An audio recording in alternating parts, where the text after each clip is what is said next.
Jackie. Kyle. Salut. Comment ça va? Oh my. Ça va bien? Oh, is that French? Français? Oh, Oui. comment estás? Tu es Español. fatigué? That, Tu veux lutter? what does that mean? I said, hello, Jackie. How are you? Are you well? Oh, Are you tired? That's nice. The only French I know is voulez-vous coucher avec moi? That means, do you want... To sleep with me Voulez-vous- tonight. Wait, what is it? Voulez? Voulez-vous coucher avec Voulez-vous moi? means, do you want Vous coucher avec moi to... ce soir. What is it? Voulez-vous Vous coucher coucher? avec... You never heard of a Lady Marmalade song? Yeah, but that's not what that means. Oh, it doesn't? It means, do you want... To sleep with me tonight.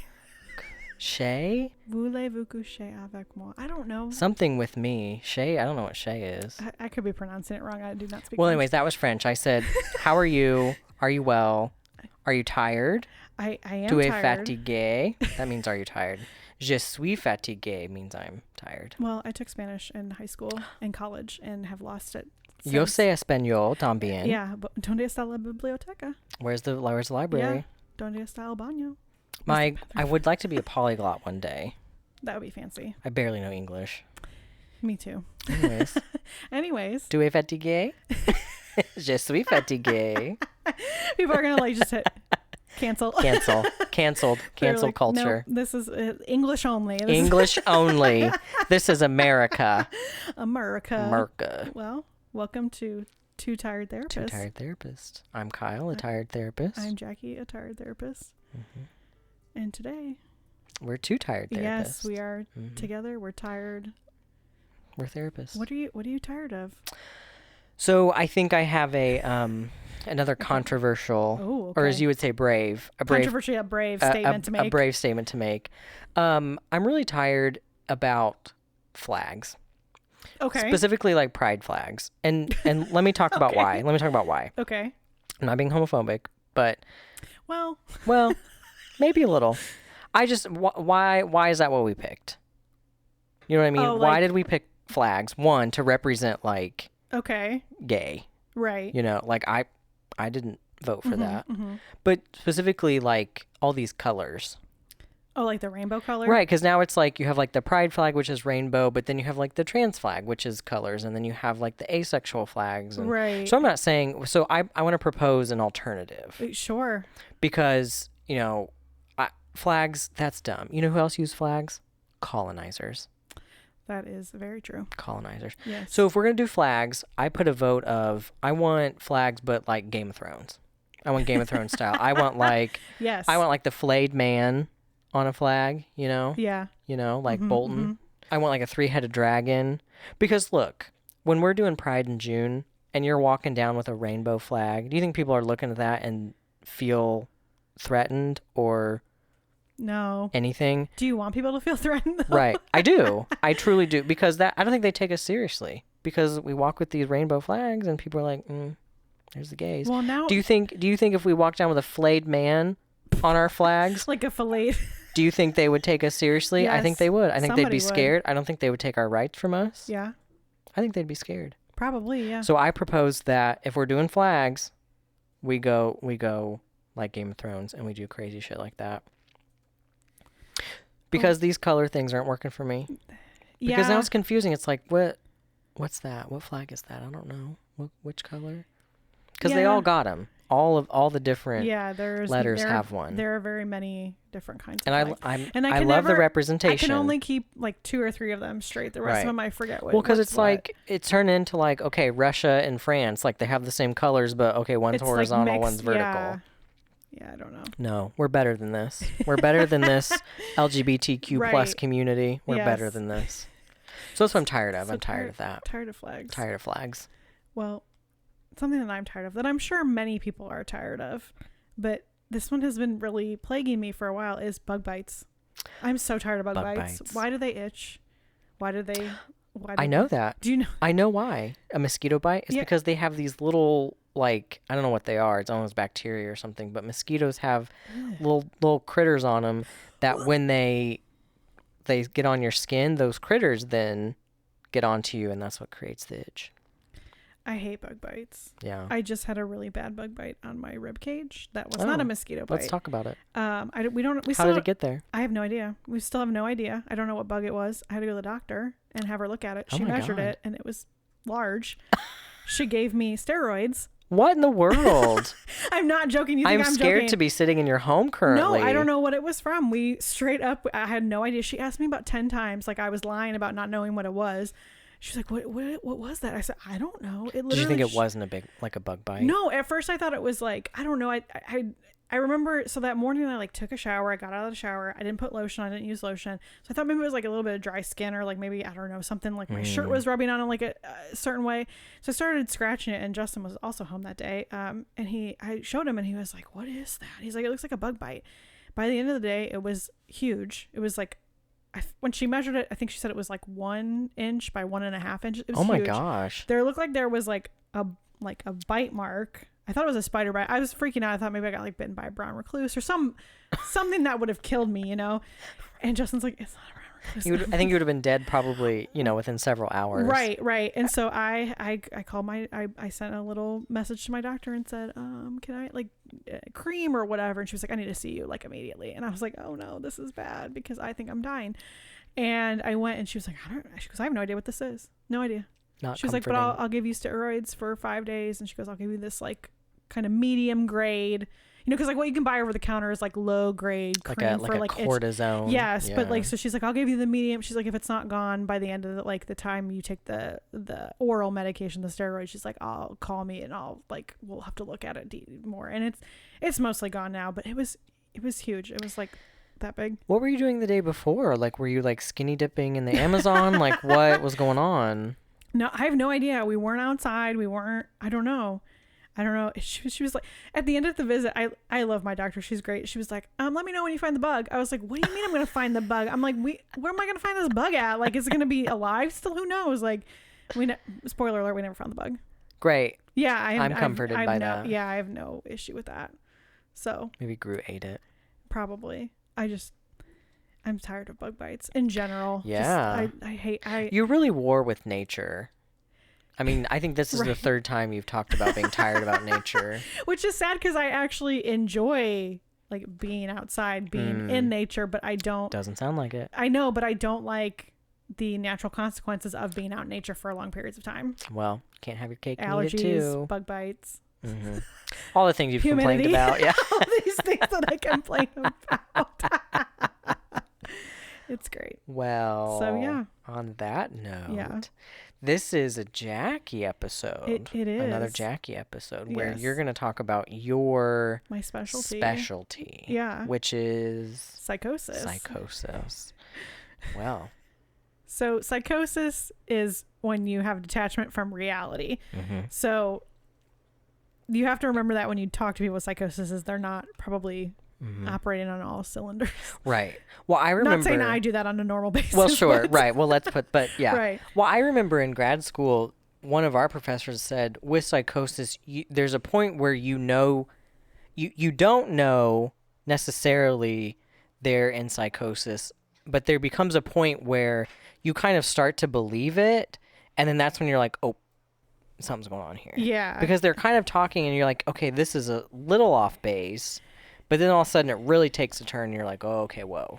Yeah. For some people. With some. Yeah. Not for all some of people. Them. Some of it's very clear. Some people appear very, run of the mill. I don't want to say normal, but like average. Right. Like you could be talking to them and it's totally fine. Right. And then all of a sudden it takes a turn. I've worked with people, especially when you have like delusional disorder. I would say delusional is, I think, where you would see that more. Yeah. So psychosis means detachment from reality. It doesn't mean that someone's an asshole, because I see people say, oh, that's psychotic when they describe, behaviors of somebody else, or like when somebody's kind of doing stalking, creepy stuff, they'll be like, oh, that's so psychotic. Right. And that's not psychotic. No. Psychotic is much different. It's much different. It's I don't even want to get into some of the things that people psychotic. Well, I'm sure we'll get into it, but stalking is like you have to plan that, and like people who are psychotic, there is no rhyme or reason half the time. No, it makes no sense. Right. There is just no to us. Right. It makes sense to them. And if you talk to somebody who has psychosis where you try to kind of follow a train of thought, oof. Sometimes you're just right. You're like, what? I can see it now. Like when you work with people with psychosis for long periods of time, you can kind of see the train that they go on. But yeah, it is very much. Sometimes you're like, what?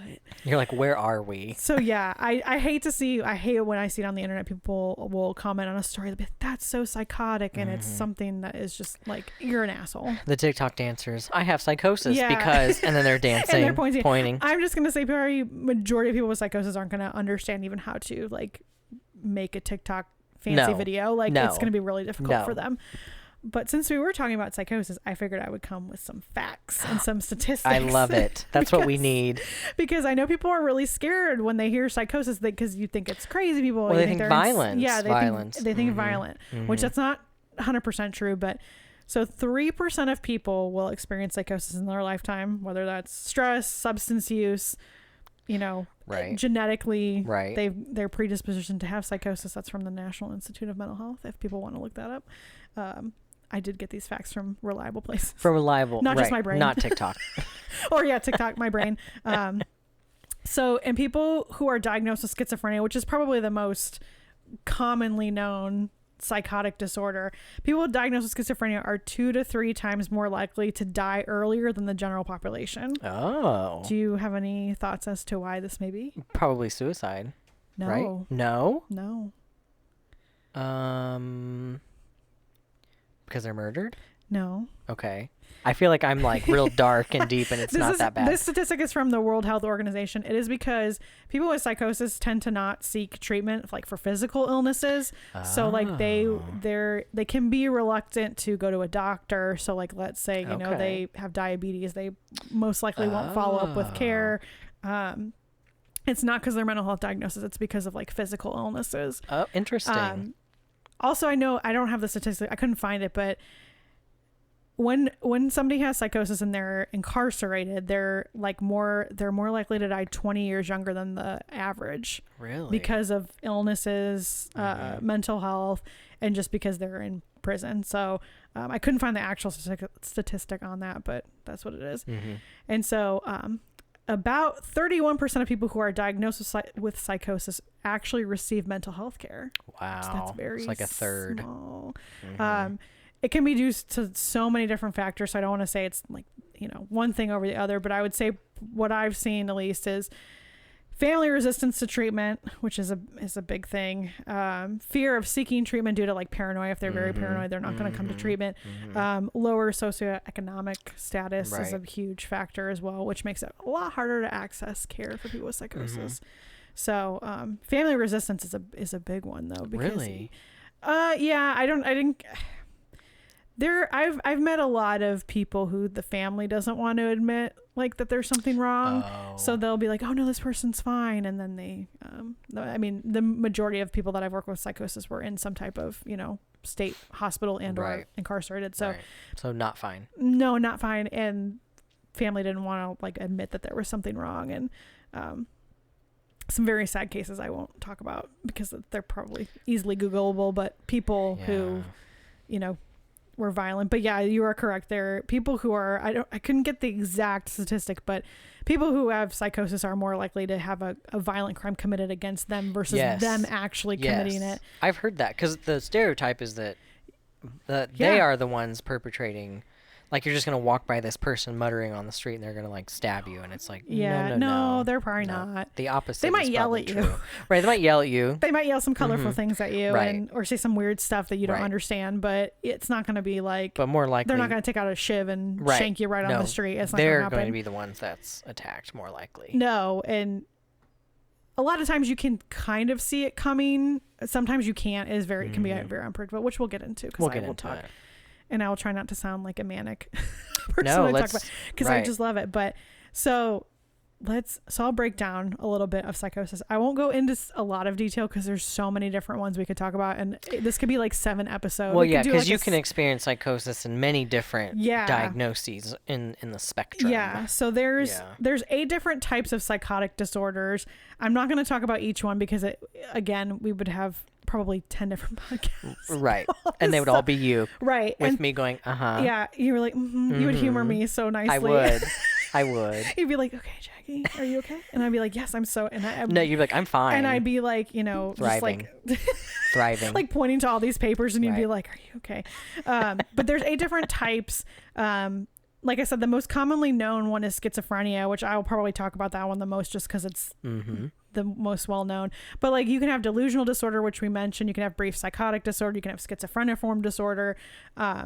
So in schizophrenia is the most common, but there are within the types of the 8 different types, you can have like mood and psychosis. You can have substance use, because you can have depression with psychotic features. Right. And I will talk a little bit about that, and I okay. will and I have a fun surprise for you. Oh. that you know I have it, but not the listeners don't know I have it. But okay. So when we get to that part of the, I will read something. I can't wait. Yeah, it's gonna be great. So okay, so their diagnostic criteria, it's all pretty much the same. You kind of have to have these 5 different areas when you diagnose somebody with psychosis. So I'm gonna talk about it very generally, because I don't want to give all the way the trade secrets. We can't do that. No, because then the TikTokers will come in and they'll be like, I think Somebody I have will listen to schizophrenia. this and be like, oh, I'm psychotic. Right. So Because no one with schizophrenia is coming to your office going, I think I have schizophrenia, and then listing why they think that. No. Yeah, usually they're coming in because people don't want to be friends with them, or because they're acting very oddly, or family doesn't know how to deal with what they're doing. So the biggest thing, I would say the number one hallmark of any kind of psychotic disorder is hallucinations. So, and hallucinations are seeing, hearing, smelling, feeling things that are not there.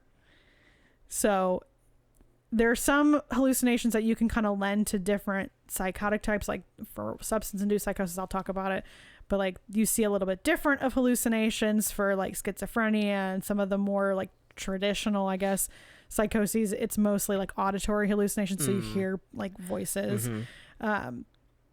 So that's probably the biggest one. And it can, when you watch somebody who's like going through hallucinations, it can be like they're turning their head, they're kind of like responding to things that, like, they're responding to internal stimuli, like you can't see what they're doing, like you can't see what they're actually responding to. So that's probably the biggest one. The second one that's fairly common, but it's not always common, is delusions. Do you know can you describe what a delusion is? So, well, I know there's different types. Yes, I did not go into all the subtypes, because that would be like a whole other I don't know episode. that. I mean, the general definition would be like, I mean, it's something that you believe that isn't true, I guess. Yeah. So like, I don't even know. I can't even think of an example. Yeah, so it's like there's like aromantic, right? Erotomanic, yeah. Erotomanic. Where you believe somebody who is of a higher stature, like a celebrity, was in love with you. Because that's how JFK got assassinated, right? Wasn't that why? Right? No, that was Jodie Foster and John Hinckley. John Hinckley believed that Jodie Foster was in love with him. That's not who killed JFK? No. Oh. That was like in the 80s. Oh. He's the first. We can do a case study on him, because he was he was like one of the first successful not guilty by reason of insanity things. So yeah, it's like they're in love with you and you have to do things. Yes.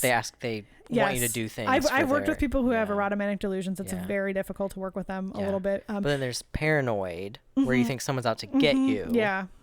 That was the one that I think you and I talked about when I worked for you. Yeah. Because I was like, it was that point, again, like I said earlier, where you're like, they're talking about, oh, someone's following me, and you're kind of like, I guess that's true. But then there becomes a point where you're like, oh shit, is someone following them? Yeah. And then you're like, whoa, wait. Yeah, delusions are the hardest one to treat. You can't medicate delusions.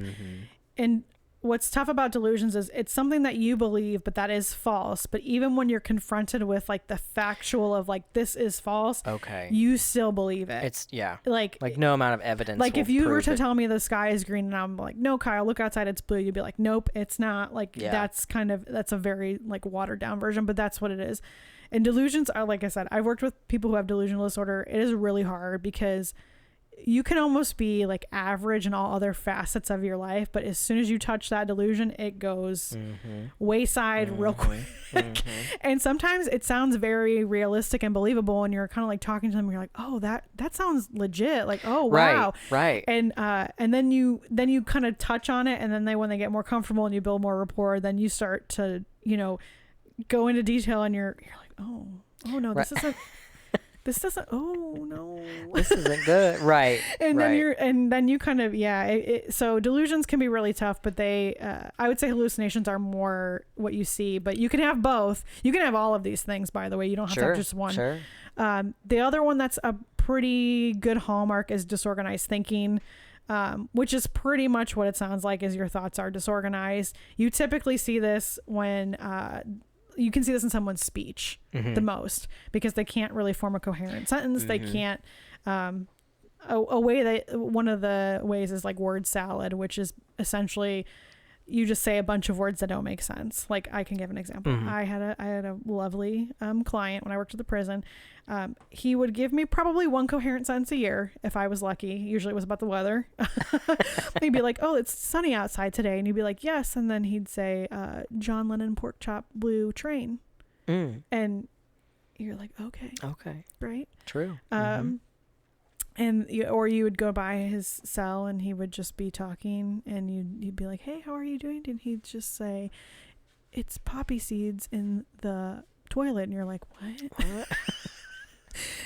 So disorganized thinking is a very obvious way, if you talk to somebody, that you can kind of see it. Sometimes if you're, I don't want to make like sweeping generalizations, but if you're like early in your like diagnosis, you can like, sometimes there's ways that you can kind of hide this or make it kind of seem like, oh, you can't find your words correctly. But the more like you go into the diagnosis, when you're not medicated, I mean, it's going to be really difficult for you to like talk to somebody that makes sense. Right. Another facet of psychosis is grossly disorganized behavior or abnormal motor behavior. This is also what is the diagnostic criteria. I'm not just saying abnormal, because I know that's not like the nicest thing to say nowadays. Right. But this is exactly also what it sounds like. And this can cover so many different things that I won't get into, but like catatonia would fall under this, and unpredictable behavior, agitation, all of those would kind of fall into like this. the extremes. Yeah. Like not moving at all versus like flailing around. You have a task to do. You need to go to this room, and then they kind of like stop. They like do something else and then walk a different way. They don't have control over that. Right? Or is it like something? No, because your brain is not working, it's not functioning correctly, and there's so much neuroscience behind psychosis that I am not educated enough to even like go into. But if somebody's listening that is like a neuroscientist that works with psychosis, I would love to chat with you. Be on the pod. We would love to have you, because there's just so much wrong. I don't want to say wrong. There's so much just like physical synapses not working in your brain that it's not like they're trying to do it on purpose. It's absolutely not on purpose. Right. Psychosis is not something, I would say the majority of the time it's not on purpose. You can't really control what's going on. Right. And the last one is negative symptoms. So this is typically in the form of like diminished emotional expression, or avolition, which is just a fancy way of saying you have no motivation. It's not like depression motivation. It's just like you don't have any motivation to like shower. You don't have any motivation to care for yourself. And a fun thing to know about psychosis is negative symptoms are things that are taken away. So like lack of motivation, and then positive symptoms are things that get added into it. So like hallucinations, delusions, those are all positive symptoms. So yeah, those are the main hallmarkers of psychosis. That always confused me with the positive and negative, because I was like, it does get confusing. Right, but you have to think of it as like you add, positive is adding something, because it's like psychology. And then positive means you add, negative means you take away, like positive punishment versus negative punishment. Kind of thing. So it's when you first start working with psychosis, you're like, oh, it doesn't make any sense, but then you're like, oh, positive, it means I got something added. You got the added bonus of having hallucinations. The added bonus. And then if you have negative symptoms, then you things, emotional expression, whatever, behaviors don't match up. But I do have a fun thing for you. Okay, I'm ready. I had a client who was psychotic, and he did a Mad Lib for me. Okay. That I have a copy of. Oh, please read it to us. Please read it to us. And it's very interesting. It's very. I haven't read this in a while. I can't wait to read this to you, because it really makes no sense. But this is how. So Mad Libs, if people aren't familiar, which I can't imagine there's no one who's not familiar. But just in case. But it's like you fill in the blanks. It'll say like adjective, verb, and you have to fill in the blank. Without seeing it. Right. So you would ask me, and So I'm sure you're going to be able to figure out where the blanks are based on what's in this. But. I think we will. So this doesn't have a subject or anything, but it says there are many Google ways to choose a book to read. First, you could ask for recommendations from your friends in the Hillary Clinton local high school. Just don't ask Aunt. She only reads fitness, which is in quotes, books with Alexander Wang ripping goddesses on the cover. If your friends and family are no help, try checking out one of the Dinasha review in the East Chicago Times. If the magic is in quotes, featured are too low, which is also in quotes, for your taste, try something a little more low hand, which is also in quotes, like A to Z, which is in quotes, the Hodakabi magazine or Jet magazine. You could also choose a book, the Shay or Nay is in quotes, fashioned way. Head to your local library or book club, which is in quotes, and browse the shelves until something catches your nose, which is also in quotes. What's with the quotes? I don't know. Or you could save yourself a whole lot of, quote, bad trouble and log on to bookish.com, the fashion new website to spend for books. With all the time you'll save not having to search for magical magic, you can read 2016 hashtag more books. There were some interesting themes in there, though. There was a lot of magic, a lot of magical magic. Yeah. Heard that one at least twice. Yes, magical magic. And then some like designer fashion. Yes, that was interesting. Alexander Wang ripping goddesses on the cover of books. And you would read a book on fitness, to be honest with you. I get that is your tea. Yes. So if that tells you anything about just how minds work all over. Yeah. Wow. It's one of my favorite things that I have. It's fantastic. But yes, Mad Libs. But that's how the thought process is just not there. Right. It's just whatever kind of is Which there. some of that makes sense. Some of that was appropriate to what the Mad Lib was, but the majority of it was. But it was still still didn't make things sense. that people wouldn't normally pick. Right. Like I do like the Hodakabi. I mean, the Hodakabi. Hillary Clinton High School. The Hillary Clinton local high school. Which right. So that's just a little piece of psychosis. Interesting. So yeah, but as I said before, mood and psychosis is a big part of it. Schizoaffective is the main diagnosis under this category. In major depressive disorder with psychosis is something that you've also referenced. I could talk for hours and hours and hours about this, but I won't because you guys will be like, please stop talking about this. This is too much. But mood and psychosis is interesting. So when you have schizoaffective, you have a mood episode while you have psychosis, but you still have psychosis as sort of your base. Isn't that don't they consider that schizophrenia light kind of thing?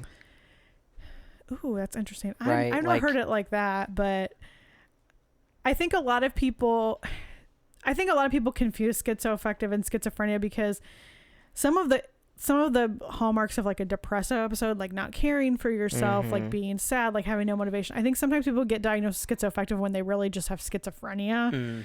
Not to say that people can't have the mood component. What's really difficult is when you have the schizoaffective bipolar type. So you have that bipolar mania. Right. You can have that psychosis in the manic episode. So yeah, so you're really up there and you're doing all sorts of cool, interesting things. That's a way to put it. And some cool, interesting things. So you're talking 10,000 miles a second, and you make really no sense, and your thoughts are just very tangential. You have no. You go from one topic to another with no stopping. There's a lot of, there's some of that in there too. Psychosis can be, it's one of those, I would say it's a diagnosis that you can't just diagnose and you're done, because it can present in so many different ways. You could line up 10 people who have schizophrenia and they will all present very differently, just because, if you and I had it, we would look so different. And I used to tell people that all the time because they'd ask me isn't it the same? And I'm like, no, it's really not. It's very different from client to client. I've never met two people with schizophrenia who acted exactly the same. Because one may have delusions and hallucinations. One may have, it could be all sorts of different things. But yeah, mood and psychosis is a big one. MDD with psychosis is also really tough, because when you're depressed, you have psychosis, but outside of that, you typically don't have psychosis. Right. And that can be, that one is a little, that's I would say kind of schizophrenia like, because typically when you have mood, when you have MDD with psychosis, your psychosis is related to the mood. You think everybody hates you. It kind of, some of those, like delusional thoughts, the hallucinations really are like fall in line with psychosis, like with your mood episode, like you feel bad, so your like hallucinations are negative. Well, and typically with the depression with that's going to be a pretty severe. I mean, severe. You're not just like having light depression and psychotic. Like you're going to be deeply depressed, and that's when that's going to come out. Yeah, and it only comes out when you have the depression. Like it's not like you're psychotic otherwise. Right. That is where you'd look at like schizoaffective or like schizophrenia maybe. So yeah, mood and psychosis can be really rough. There's so much in there. Like I said, we could have like 45 episodes on psychosis and everybody would stop listening. It'd just be me and you talking about it. You'd be like, please stop. Well, it'd be you talking about it and I would just sit here. And then there's substance-induced psychosis, which is a really interesting one that I couldn't find a ton because we could talk so much about different kinds of drugs, but substance-induced psychosis can be really rough because typically you don't get the psychosis until you're either taking the drug or you're in withdrawal from the drug. Right. Those are different, right? Induced versus withdrawal. Those are two different. Yeah, those are different. Substance but you can have and, but you can still have substance-induced psychosis even if you're in withdrawal. But there's which I didn't work with a ton of this. I did see people who had substance-induced psychosis, but it's not. If they did like a synthetic, you're going to see this like spice. You're going to see this a little bit more. Although if you do amphetamines and stimulants and that, you can get substance-induced psychosis, and it is kind of like schizoaffective bipolar type in some ways because you're like all over. Right, because since you've done the stimulant or the amphetamine, you are all the way up there. But yeah, spice is really interesting, and like the Delta 8 stuff now that's out. Have you heard about this? What do you think about this? I don't know because I've had people who have used it and have been just fine, and they're like, I know. This is great. I've had people who have taken it and tweaked. Tweaked hard. But yeah, so we would have offenders who, would not have a psychotic diagnosis, would be relatively average. They would go to another prison, they would get their hands on drugs, and they would come back and they would be gone. And when I say gone, I mean like psychotic, like full-blown psychotic. There was an offender who had confirmed smoked some synthetic something, and when he came, he stayed a little bit in our part of our prison, and he would just walk into the wall constantly. Like he would just walk in, bump into it, kind of turn, do like a circle, and walk back into the wall. I mean, that's just all he did all day. Wow. So, I mean, you have to be really, to the kids out there listening who don't do drugs, kids. Yeah. I would not recommend you do anything that you don't know what's in it, because there's a lot of different kinds. Like, I know you can dip like marijuana in formaldehyde. Yeah. They call that wets. Don't do that. That makes you far gone. Far gone. Forever. Sometimes. Far gone. And I'd wager to say most of the time you don't come back. No. You don't come back. You don't recover. I had one person semi-recover, and I don't even know that I would say that, because his cognitive function was just so low after that. I mean, it was like a totally different person. Yeah. I had one when I worked in family medicine who did synthetic marijuana. Yeah. And panic attacks, like multiple times daily. Never had anxiety in their life. Panic attacks daily. And it was like the drugs, substances really mess up your brain and your brain chemistry. Right. And I'll say this, if you're predisposed to psychosis and you do substances, the chance that you're going to have like an actual psychotic diagnosis, not just substance induced, is very high. Right. Well, going back to the Delta 8 thing, I found that the people who kind of freak out are people who have like personality flavors. Oh, interesting. I will tell you, one of, I don't want to, I really enjoy working with people with psychosis, so I don't want to make it seem like I don't like it. But I will tell you, the toughest crowd to work with is people who have psychosis and personality disorders. Oh, sure. I worked with a few. I mean, talk about no insight. I worked with a gentleman who had schizophrenia and borderline personality disorder. Oh, goodness. And it's just like what you think. It's right. But think about, you do behavioral stuff, but you can't explain why you do it. I mean, I imagine it's just the two, like, like diagnoses very, fighting over yeah, control. like it kind of was like that. It was really hard because on a day-to-day basis, you didn't know what was going to be the primary thing. So you could walk in and he would be talking about his strange beliefs in this God. I don't remember what he used to call it, but I mean, it was very delusional. And the next day he would be, you know, harming himself because he thought nobody liked him. Yeah. And then some days they were merged together, and it was like, I'm harming myself because this God that I believe in that no one else seems to care about, you know, told me that I should kill myself. Right. And so those can be really hard to work with, especially if they have antisocial personality disorder and psychosis. That is also really difficult to work with. Not that I didn't like it. I had several, and I enjoyed. Talk about a challenge. Yeah, I mean, it's one of those things that's really, really difficult. And that's one of those things you're just like managing. Yeah, and like there's no like you're not being cured.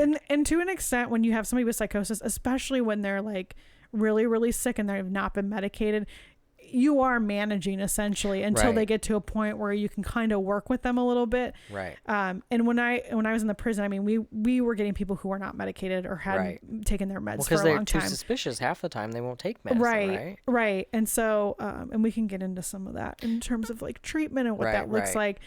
But people, and I honestly, my favorite people to work with psychosis were people who were in their first break. So like the very first time they experience something psychotic, which is typically people within the ages of like 18 to like 22, 23, 24 maybe. Right. Usually your 20s is the first. Yeah. That's when for men, you'll see it in late teens, early 20s. For women, it can be a little bit later. It can be later 20s, early 30s. And sometimes it's really nice to work with them because they know something is up. Right. And they're a little bit more like, okay, I can manage this. And I want to say, when you have psychosis, you can live a really great life. Yeah.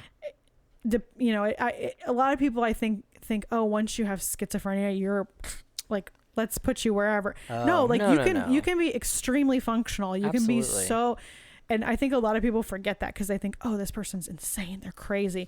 And no, like you can live a very, very functional life. Absolutely. You can take medications. And there's many different kinds of treatment that you can have for psychosis that are actually very, very good and very workable, and you can live a very full life. Medication is, I mean, that's going to be a lifelong thing. That's not it's not like your depression where you take it, you know, for a year and go to therapy and then you can come off of it. Oh, we're going to talk about I don't want to I don't want to get ahead. Don't want to get ahead, but questions, comments, concerns. That's what I used to say in staff meetings. Kyle knows this. No, I think I'm just like, I kind of know what you do. I mean, sometimes you just have to go along with it, but I'm curious to see, like, when you get to the treatment part, you know, what do you do? What do you say? You just go with it, I think, but I'm curious to see what you have. We can take a little break. Oh, okay. And we'll take a break. I can tell you my tips and tricks and things to say or not Jackie's say. Jackie's tips and tricks. Or maybe things not to do. Things not to do. I can talk about some of my missteps, maybe. Oh, I think we would love to hear that. I mean, we all make missteps, but I mean, I don't. No, I don't. No, I do. You're perfect. I said it, you didn't. It's true. It's true. But we'll take a break. Let's take a break. We'll be right back. Yep, we'll be right back.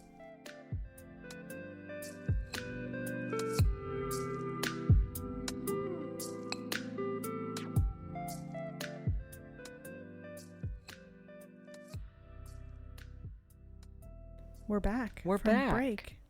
We're going to talk about treatment. From our psychotic break. What? No. No, don't do that. No, don't do that. Don't do that, kids. So I can talk about a little bit about treatment of psychosis. Do you? I want to ask real quick. Sure. Do you know about psychotic in the kids? No. I have lots of personal opinions that I am okay to share. Sure. About it. So, I think if you're giving a psychotic diagnosis to somebody under the age of 17, I don't think it is actually psychosis. I think there's other factors at play, like trauma, because psychosis you can also see psychosis in trauma symptoms. Sure. It's like when I see people who have kids who have bipolar diagnosis before 30, but I don't. We don't do that. There's also, and I'm not. We both talk about how we are not child therapists. We don't have really much at all. Experience with that. There are also, at least to my knowledge, some child diagnoses like autism spectrum disorder that kind of can look like psychosis, and some of those like odd behavior, I don't want to say odd behaviors, but some of those behaviors that, you know, like the low eye contact, the rocking, you know, those kinds of things. So I personally, when I see somebody under 18 diagnosed, 17 is pushing it, but you can have symptoms at 17. Sure. Anybody under the age of 17, I don't think it's an accurate diagnosis, at least at that point of their life. Well, I've read that, like, biologically or physiologically, however you want to say, kids cannot be psychotic. Oh, interesting. Because, again, their brain is not fully formed. So, sure, I agree with that. Therefore, their brain can't, it's not wired to do that. There's no way that kids can do that. I don't know if that's accurate, but that's what I've heard. I would agree with that too. Although you can get schizophrenia before 25, which is when like your brain is 100% fully formed, but that would make sense with the 20s, right? Because that's when your brain kind of forms, is in your 20s. So. And in your late teens, I mean, it's not like you're gonna one day snap and be completely psychotic. Right. It's gonna be like you kind of start thinking people are watching you. Maybe you start hearing things that aren't 100% there. Maybe you stop taking care of yourself. It's not all everything at one time. Right. It can be a slow roll. You can get very intense symptoms right away, but no, I don't love it when I see it with kids. I've seen kids. I've seen it, and I just don't think it's the right diagnosis. I also think, I don't know. I think you really need to look at the whole picture. I also think parents who parents, I think, sometimes get really nervous when there's like imaginary friends or they're talking to people who aren't there, and then they're like, oh my God, they're, you know, psychotic. And I'm like, that's not really, is it age appropriate? Right. Is it, you know? Right. So, no. Well, and psychosis, all of these have a strong genetic predisposition. They do. So they still haven't figured out exactly how, like, what the amount is. I was looking at that on, really? I think it was the National Institute of Mental Health was talking about. There is, but they can't determine how much of a genetic component there is. Interesting. So there sure is. Because it's one of those it's up there. Mm-hmm. It's one of the isn't it one of the highest? Isn't it like schizophrenia and then bipolar are the two highest with the genetic predisposition? If there's somebody in your family with some type of psychosis, like I would, not to say you're gonna get it for sure, but I mean, you gonna get it. You better watch out. It's going to get you. I just think if you have somebody, but it's really, I mean, it's you higher have to watch than, out. You have to watch out for yourself, because it could not. And then especially if you add substances into the mix. But I mean, it's higher in the sense that like 3% of, you know, the population gets depression, whereas like, or not the population, like you're, I don't know, 10% more likely to get depression if your parent has it versus if it's schizophrenia, it's like, well, and I feel 20%. I feel like that's with all mental health. It's not like 85%. Yeah, no, it's not like it's not 100%. It's one of the higher ones. Yes. Yeah. So, anyways, sorry, not to steal your tea. No, I'm okay with it. Treatment. So we talked. Well, let's go with medication first, because that's probably the most important thing. Right. Gotta have it. Gotta have it. So I would say if you have psychosis, medication is going to be the number one thing. Yeah. But what's difficult about people with psychosis is that they don't feel like they need to take medication. Or they get on medication for a period of time. They do really well because they're on medication. Then they say, oh, I don't need this anymore. And they stop going on their medication. Right. So there's antipsychotics. I'm not a doctor, but there's many different kinds. There's, you know, Haldol, there's Prolixin, there's different types there's first generation, second generation, or atypical. Yeah, I don't think they like to go the first generations anymore, right? They try to go for the atypicals these days, right? Yes, and now they have, well, they've always had it, but now they have like long-acting injectable. They call them LAIs. Yep. Which you can get like once a month. You can get a shot once a month instead of taking a pill every day. Some of them it can. Again, I'm not a doctor, and if there are doctors listening, I hope they don't judge me. Please don't attack us. I know that there are some where you can get it's like once every couple of months. It really depends on the amount that you're getting. Yeah. And typically, I would say people who are on injections, it really depends on their psychosis, but like it can be really well managed through injections. Everyone. No, it's not for everybody. And then there's other meds that can be for, you know, like there's mood meds that can act for psychosis. For sure. There's a heavy duty one that like requires blood tests every week that can be really good for psychosis. But that one is tough to do because you have to get pretty frequent blood draws to make sure Right. your Right. levels are okay. But I would say meds is probably the number one best thing. Right. And like I said, it can be really difficult because once you get on meds, you start feeling better. You think, want to go off. And that's kind of, I don't want to say it's just for psychosis because people with I think depression do the same thing. Everyone's like, oh, I'm feeling great. I'll stop taking these. Right. And it's like, well, that's Right. what's making you feel And sometimes great. the meds for psychosis can kick in very quickly, and it can be sort of like that same 4 to 8 week period of Right. other types of meds that you won't see it for a little bit. But so meds is probably the most important thing. Yeah. Secondary to that, I would say, is individual and group therapy. Mm-hmm. It really depends on the insight level, though. Group can be really good because you can do like skills groups and social skills training, because sometimes with psychosis, social skills are not the greatest. Sure.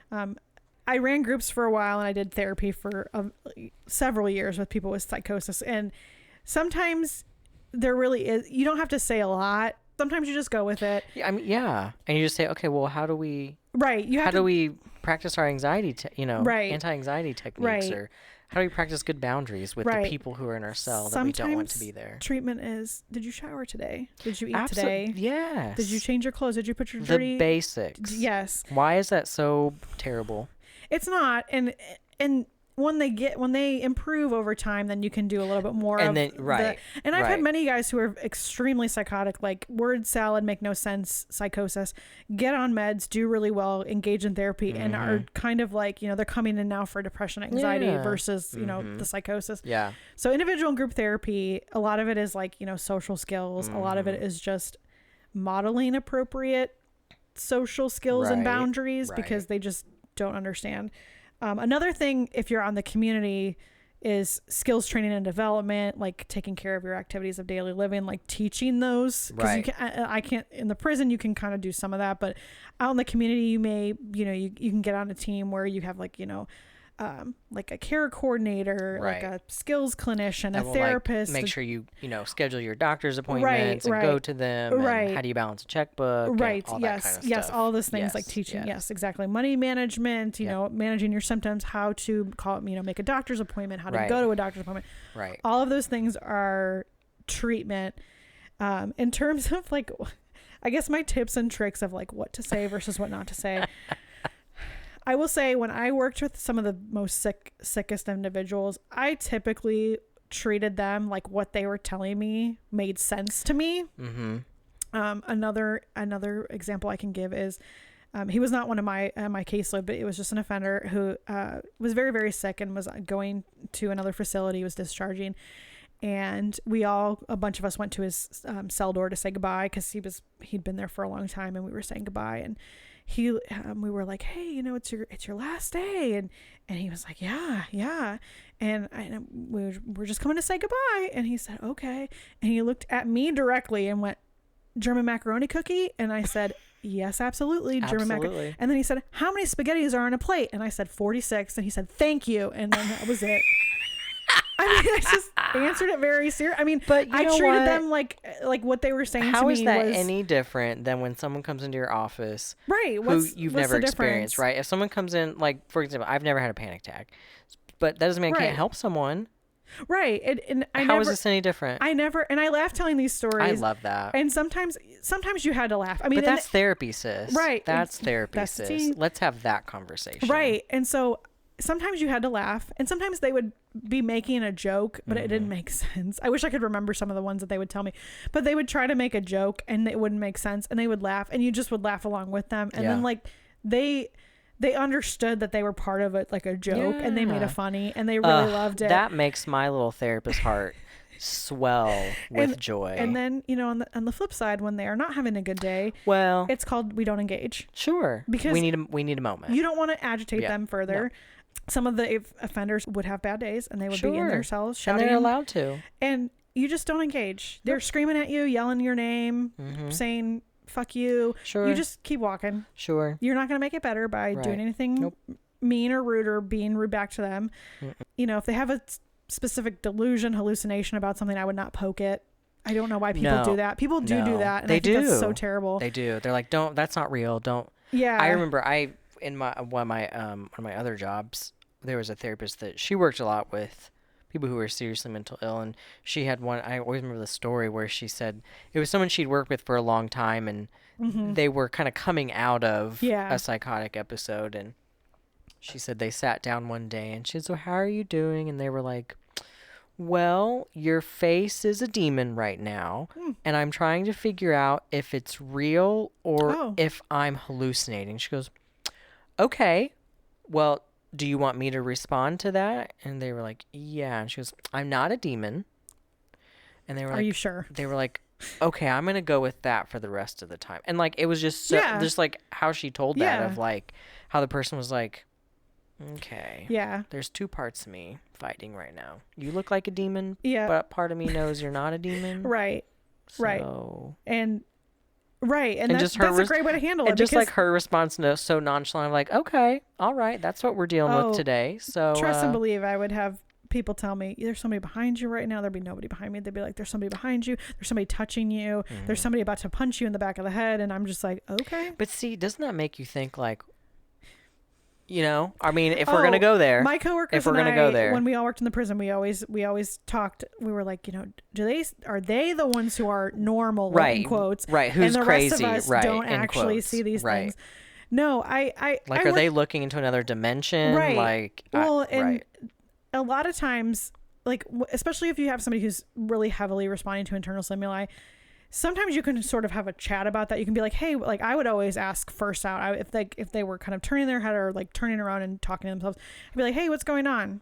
That's all I said. Right. And be like, hey, you look like you're talking to somebody that's not there. Or, hey, why are you talking? No. I said, hey, what's going on? Yeah. And then sometimes, you know, if they had the wherewithal to say, you know, oh, there's somebody in my ear. Most of the time they couldn't say that. And it was, I don't know. I just approached it very like, yeah. What you're telling me is totally normal, valid. Yeah. And if they would make no sense to me, I would say something back to them. Or if I asked them how were they and they said, you know, blue pork chop John Lennon, I'd say, sounds like you're having a great day. Right. I mean, you can kind of read facial expressions. Sometimes it's not always correct. Right. But I mean, like if they're screaming, you're like, oh, sounds like you're having a rough day. I'm going to give you a moment. I'd say they would be screaming at me and they'd be like, fuck you. And I'd say, see you later. I'll see you later. Bye. Yeah. And then like you come back 3 hours later. Something. Yeah, they come back 3 hours later, and they would be like, "Hey, can I come out?" And you'd be like, "Are you feeling okay? Because you didn't seem okay earlier." Yeah, I'm good now. Okay. Okay, great, cool. Everyone has bad days sometimes. Well, truly, and sometimes it could be very unpredictable, but a lot of the times it was very much, you know, they're just having a moment, just hearing something that we don't hear, and just because I don't see it or hear it doesn't mean that it's not true. That's scary. Yeah, and some of them would be really, especially if they had never had psychosis before, they would be really freaked out about it. But so yeah, that's sort of my just treat them like any other person you would talk to. If they're clearly in distress, that's another thing. But for the most part, they're really just trying to work through whatever's going on in their brain. So aren't we all? Yeah, it's a universal human experience right now. The universal human experience. We're just trying to make it work. Truly, we're all trying to survive. Work. So wow, that's psychosis. I feel so educated. You are so educated. I still don't want to work with anyone that has psychosis. They're so wonderful. I'll send them all to you. Okay, sure. I don't mind it.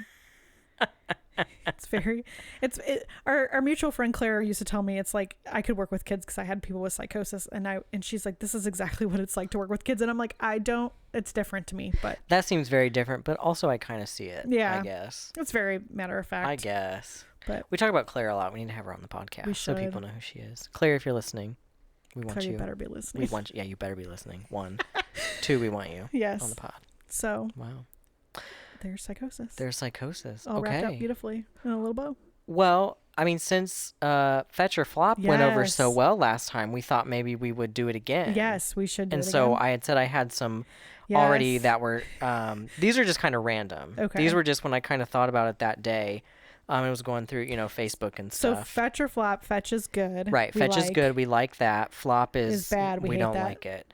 Still haven't thought of it like middle, like, what if we're like on the fence? Flotch. Or like another F word like flip. No, that sounds too close to flip. So the first one is mukbangs. Do you know what that is? Isn't that when you like mash up a bunch of stuff? No. No, I don't know what that is. Then I don't know what mukbangs It's when like people will eat like large amounts of food on like Facebook or something, like ridiculously large amounts of food. They call it a mukbang. So like, But they do it on Facebook, or they do it on well, like a... I mean, YouTube, whatever. So it'll be like there are some that keep coming up on my Facebook that's like these, I mean, we're talking like my 500-pound life, and no tea, no shade, but like they'll like go to like Cheesecake Factory and order Oh, like no. 18,000 calories worth of food and eat it in like a 30-minute sitting. And That's... and I know. So that's what I'm talking about. That's gonna be... Now there's some that aren't. I feel like that's the American version. I guess it's I don't know. I haven't looked into it. It's labeled that where it's like they were eating like Korean food, like a bunch of not Yes. not like a massive amount, but like a bite of like 10 different kinds of dishes. Yes, I've seen it more. I think Like it that? originates from like Asian something. I don't Yeah. know which culture, but like eating a lot of food in one sitting. Because I guess I read somewhere that it got really bad in was it Korea, where they were banning people because there was a food shortage. Oh and my so God, people were like okay. eating It all got these foods, and it was got real. wasted because what some of them do is they'll take all these bites, but then they'll spit it out in a bucket and they don't actually eat it. Oh, that's... It's a hot wasteful. mess. Okay, so this is hard because I feel like I'm sort of middle of the road, because I don't have an issue if you're gonna like indulge yourself, if you will, but then you have to ride that fine line of like, is this now like a binge eating disorder, or like how often are you doing this? I don't know that I could do like a massive amount, but like if we ever had like a potluck, I mean, I could probably do something No, like this that. is no. This is like, one person eating like Oh, then- all the food. then flop. There's this flop. one, I don't know his name, but he keeps coming on, and he used to be this like vegan like connoisseur and was like very healthy, and now he's just like huge and eats all this food. I'll have to I mean, I can't even watch him. It's so Too much. I can't do it. So I would say flop, Flop. as well. Okay. Very much flop. Next one, cauliflower everything. Cauliflower Flop. pizza crust, Flop. cauliflower rice. Flop. I agree, I flop. hate And I'm a cauliflower. vegetarian, but flop. I hate I cannot. Like if I'm eating pizza, give me that gluten. So this next one, I know you don't have Facebook, Used to, yes. but this one, there are these posts that go around these days. Maybe they were in your day that say like click Shame. on the X thing to reveal your deep secret. Flop. So it'll say like, I can't even think, they're so ridiculous. It'll be like, click on the door that speaks to you to see your unfulfilled wish. No, flop. And it's so funny because these are the ones that people are getting hacked now. So people will do this, then they get hacked, and they'll be like, don't accept a friend request from me. Yeah. Well, quit clicking on the doors to see your unfulfilled wish. Yeah. You flop. So flop. This is really just These are all flops. These are all I feel flops. like. Don't worry, there might be some that Okay. you'll like coming up. Little old ladies with southern accents. I'm gonna say fetch, but depending on what they're saying, because little old ladies from the South can be very mean.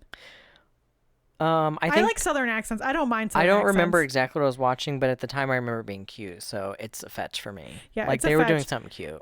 Yeah, I like Southern accents in general. It's Sure. not my. Since I have a very. So does it mean you like strong- my hick accent when it comes out? Yeah, Because that's of pretty course. close. Yeah. I would say. Yeah. Hmm. I have a Midwestern-y sound now.